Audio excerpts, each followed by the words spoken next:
көгершін. Бұл сонау ерте заманда болған екен. Ол кезде соғыстың не екенін ешкім білмепті. Біреуді біреу өлтірмейді екен. Кедейде бай да сараң да болмапты. Күндердің бір күні Жақсылық деген кісінің әйелі ұл тауыпты.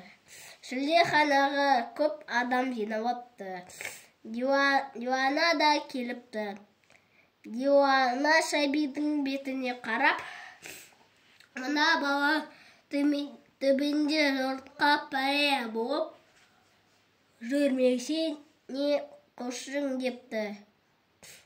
Жыл артынан жыл өтіпті. Бала өсіп ер жетеді. Өскен сайын шарындағы да арта береді. Дүниеге құмағалайынып, екі көзі қанталап қарайтын болады. Пышақ, шот, балта секілді өткір жаттарға әуес болып алады. Мұндай жаттардың жұрт одан жасыратын әдет тауыпты. Күндерінің бір күніне сараң бала өзіне садақ пен жебе жасап алады да қартайған әке-шешесін қуып жібереді.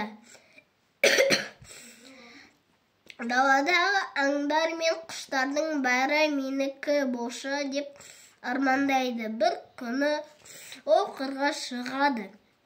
Көктем кезі екен. Күн жарқырап, құштар сайрап, жер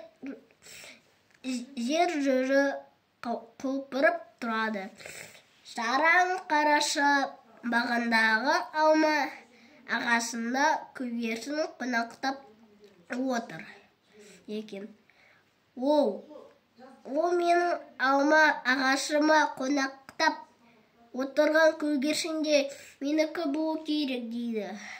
Сөйтеді де көгершіне кездеп садағымен атуға ыңғайланады. Дәл сол кезде кенеттен ақ көгершін ғайып болып кетеді де оның орнында шақалды өзінің әкесін отырғанын көреді. Сараңдың қолы шақ етіп төмен түсіп кетеді.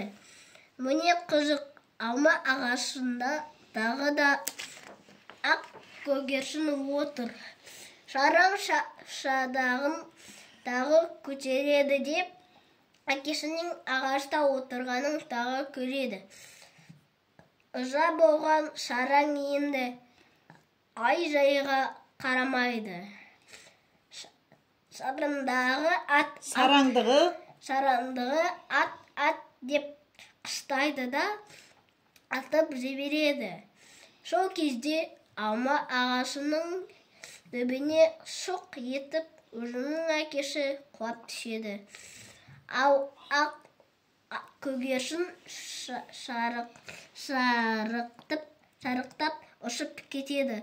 Біреуді біреу өлтіретін сұмдық оқиға жер бетінде тұңғыш рет осылай басталған екен дейді. Қарт әкенің қаны алма ағашының аппақ гүліне шашырайды. Содан бері алма ағашы ақ түспен гүлдемей қызылтанып гүлдейді екен. Ал ақ көгершін содан бері еш уақытта артық қонақтамайтын болды. Ағашқа қонақтамайтын болыпты. Көгершін көзінің қызыл болуының себебі де жерге тамған адам қанын көрумен екен дейді.